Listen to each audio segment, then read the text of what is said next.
Саламатсыздарбы, урматтуу кыргызстандык жердеш мекендештерим. Мен аты жөнүм Чыңгыз Капаров. Бүгүнкү ыплас өткөн шайлоону мен Чыңгыз Капаров тааныбайм. Себеби айтып берейин. Мени биринчиден үй камагынан чыгарган жок, дебатка да жиберген жок. Экинчиден, эртең менен түшкө чейин эле Нарын району, Атбаш району, Актал району, Нарын шаарында, Бишкекте турган адамдар эле, учету Нарындагылар миңден ашык киши голос берген. Мага мессенджерге, WhatsApp'ка улуу кишилер балдарым менен үй бүлөм менен баратам деп салышты. Анан кээ бир айылдардан 30, 40, 20 голос үй бүлөм менен баратам деп аксакалдуу кишилер айтып аткан. Мынакей балам деп. Анан ошол айылдардан 3 голос кылып чектерин жазып коюштур. 4 голос, 6 голос кылып, 2 голос кылып. Бул ачык эле Сентизбирком жазады деп ойлойм. Анткени артта кылышыптыр. Анткени алдыга чыкса, бул жигит ызылдайт деп. Урматтуу мекендештер, Кыргызстан боюнча азыр 4-5 эле тааныбайм деп айтпаса, айта алышпайт, коркот. Эгерде эл сатылса, анда өз шору экен. Элдин баары дебейм. Мени колдоп WhatsApp группа ачкандар азыр таң калып атат, чектерди көрүп алып. Биз мынча голос, үй бүлөбүз менен 7 голос бергенбиз, 8 голос бергенбиз деп атат. Бирок ал жерде аймактык шайлоо комиссиясынын ошол жерде шайлоо комиссия участкалыктар 3-2 деп келип атат. Өздөрү таң калып атышат. Урматтуу мекендештер, ооба, ызаланып турам, капа болуп турам. Бирок мен сынбайм, чөкпөйм. Эгер мен сынсам, Кыргызстан боюнча жана ошол кичимекеним Нарындагы мени колдогондор анда кимге ишенип атабыз дейт. Мен дайым адилеттүүлүктү, чындыкты жакшы көрөм, калыстыкты.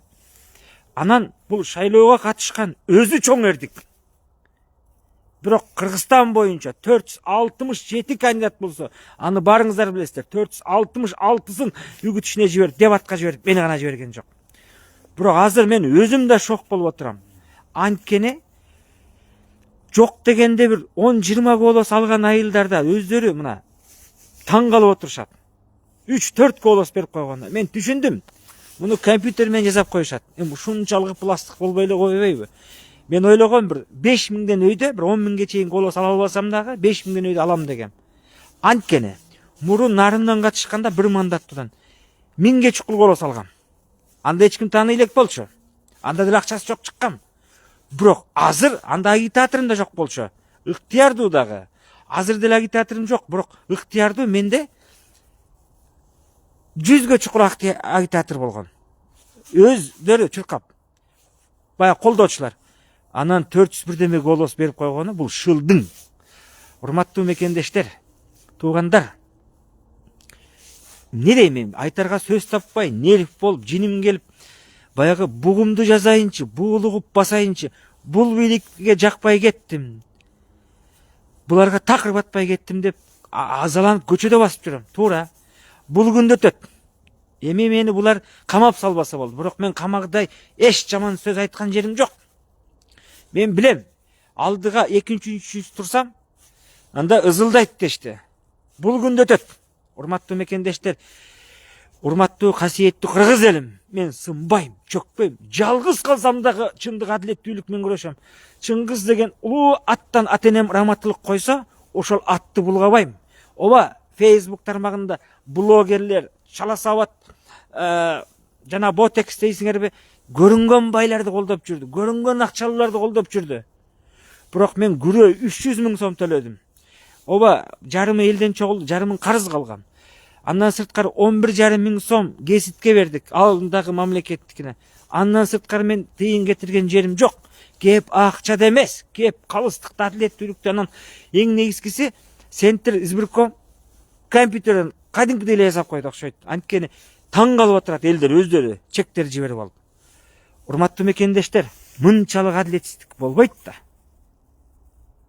Эланайын өткөрбөсө койсун, жок дегенде голосторду жебесин да.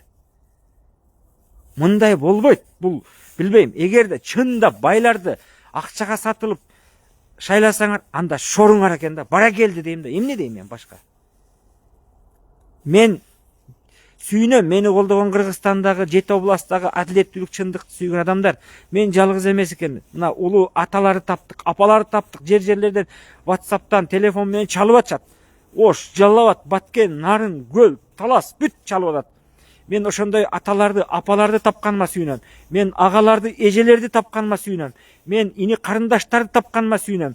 Мен досторду, курдаштарды, тери теңдуштарды тапканыма сүйүнөм. Урматтуу мекендештер, бирок мынчалык болбойт да. Мен тааныр электе 1000 коло салгам. Тааныр электе.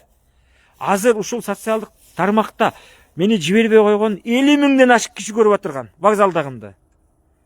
Ошондо жерлерден ошол кичи мекеним болгон. Өздөрү ыктыярдуу добуш бергендер. Добуш беребиз деп мына бүгүн WhatsApp группа ачылган бизден. Ошондо өздөрү шок болуп отурат. Мен бизден мынча голос кеткен, мынакей деп барып үй бүлөсүмө салгандар 3-4 десе.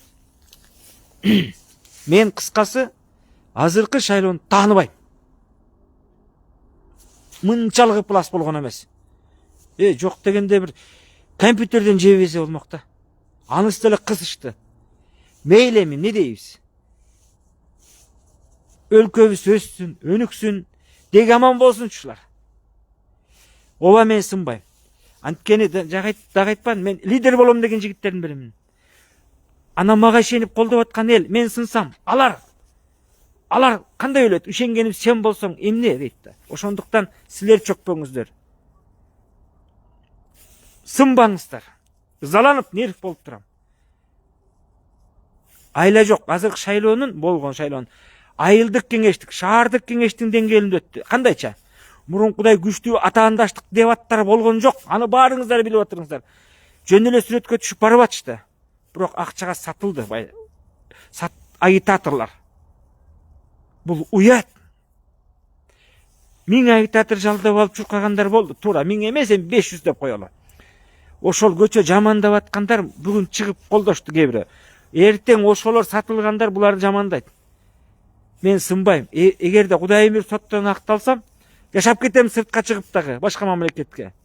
Мен тилегим ушул кыргыз мамлекетим үчүн ак кызмат кылып берейин, таза иштеп берейин, чыныгы депутат болуп берейин, эл өкүлү болуп берейин деп берген кызматтарына барбай, иштебей тургам. Азыр да кызмат берсе барбайм, туура. Мага бербейт да азыр. Бирок барбайм, берсе да ачык айтайын. Мен кызматтын кулу эмесмин, акчанын кулу эмесмин, дүйнөнүн кулу эмесмин.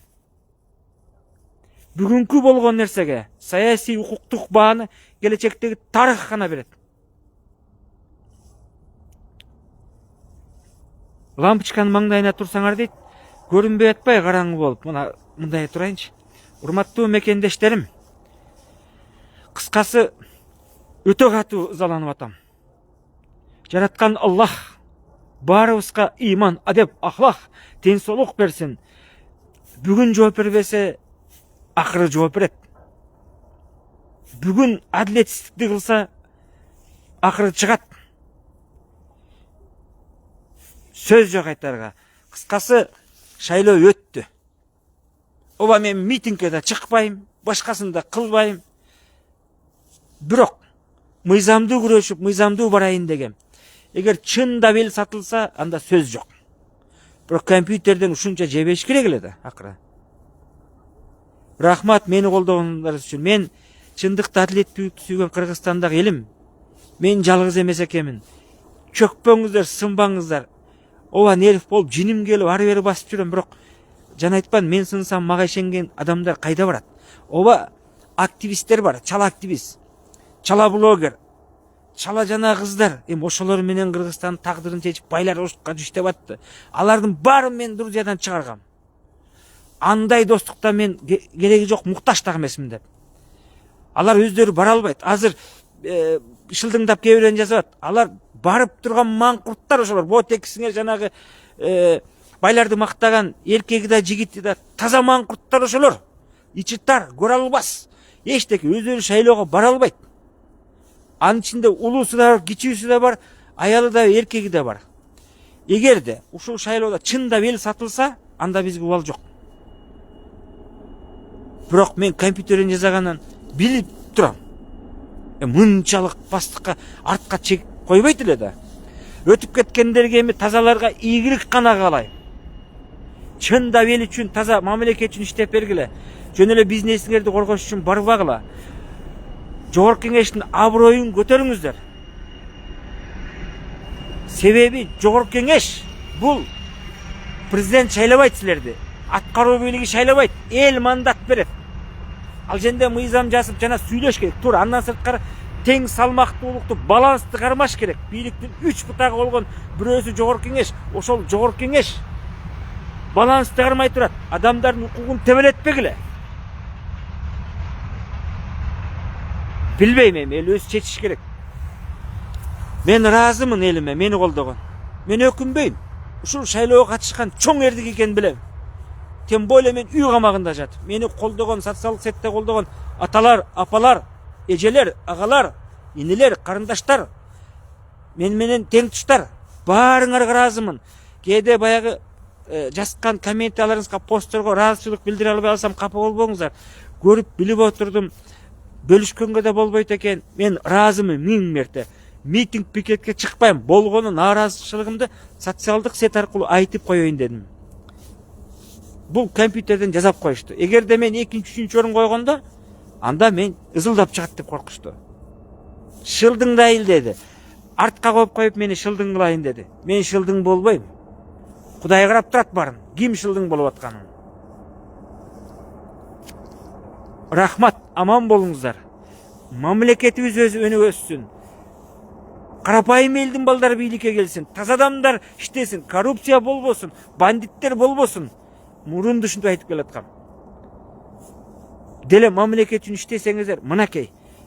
Эми мен урматтуу мекендештер болуп берейин, иштейин дедим, Шайлоого өткөн жокмун. Сиздер сыяктуу жаранмын. Мурун деле, азыр деле. Ушул шайлаган депутаттарды акчага сатылдыңыздар билбейм. Ушулардан талап кыласыздар. Анан кээ бири айтат, эмне сүйлөбөй калдың деп. Анай мандат бергиле барып сүйлөп мыйзам жазалы дедик. Бирок өткөн жокпуз да. Эми Кудайым буйруп соттон акталсам, деленайын ушул өлкөгө иштетпесе, иштебей эле койдум. Мен сүйөм Кыргызстанды. Актап берсеңер, шаардык сот, райондук соттон акталганбыз. Шаардык соттон эртерээк бүтүп акталсак, сыртка Европага чыгып деле оокат кылайынчы деле. Тынч саясат силерге тийишпей эле. Качандыр бир элибиздин кандайдыр бир катмар мындай аң сезим өскөндө, азыр деле аң сезими күчтүү катмарлар бар, бирок кээ бир жана ботекске окшогондор. Келгенде гана биздин дагы келербиз. Менин максатымдай болчу. Жаш кезде курч болосуң. Жашың өткөн сайын курчтугуң кетет. Бул жан жаныбарлардын, адамдын дагы ушундай жаратылыш ушундай. Ошол курч кезде иштеп берейин элим үчүн. Таза эмгек кылып берейин дедим. Бала чакалуу неберели болгондон кийин курчтугуң кетет. Өзүң жаныңан коркпосоң дагы балдарың тагдырынан коркосуң. Бул жаратылыш ушундай. Ошол жаштыгымда, бир аз эл катар курчтугумда жогорку кеңешке барып элиме иштеп берейин дегем. Тилекке каршы өткөн жерим жок. Мен элиме айтарым, эмки шайлоолордо жаштарды, бирок жаштарды десе жана ээчиме бир бизнесмен эмес, акчага сатылган эмес, же көрүнгөн саясатчыны ээчиген жаштарды эмес. Таза өз эмгеги менен чыккан жаштарды колдоңуздар. Курч жаштарды. Биз канча жашайбыз билбейбиз да.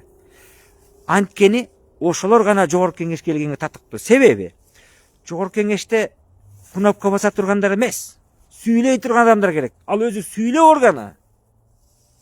Ошондуктан туугандар, эмне айтарым билбей калдым. Кыскасы, бар болуңуздар, аман болуңуздар. Ар бир үйдө жакшылык болсун, мамлекетибизде тынччылык, токчулук болсун, адилеттүүлүк болсун, калыстык болсун. Бирок чектен чыккан адилетсиздикке мен таң калып отурам. Мындай болбош керек эле да. Менин аты жөнүм Чыңгыз Капаров. Мен чөкпөйм. Оба мага ишенген 10 киши болобу, 100 киши болобу, 1 киши болобу, 1000 киши болобу. Мен чөксөм, алар жана айткандай кимге ишенет? Ошондуктан сынбайм, чөкпөйм. Аман болуңуздар. Мага батаңыздар гана керек. Ызаланып турам, бирок айла жок. Саламатта туруңуздар. Рахмат барыңыздарга. Шайлоого катышкан өзү эрдик. Жана айттым, мен үгүт иштерине жиберген жок, дебатка да жиберген жок. Рахмат сіздерге мені қолдағандар. Бар болыңыздар. Эми Кудайым буйрса жакшылыктарда гана жолугабыз. Бар болыңыздар. Мен дайым адилеттүүлүктү, чындык сүйгөн карапайым эл мененмин. Ыраазымын. Саламаттап туруңуздар. Тааныбайм азыркы шайлоону мен.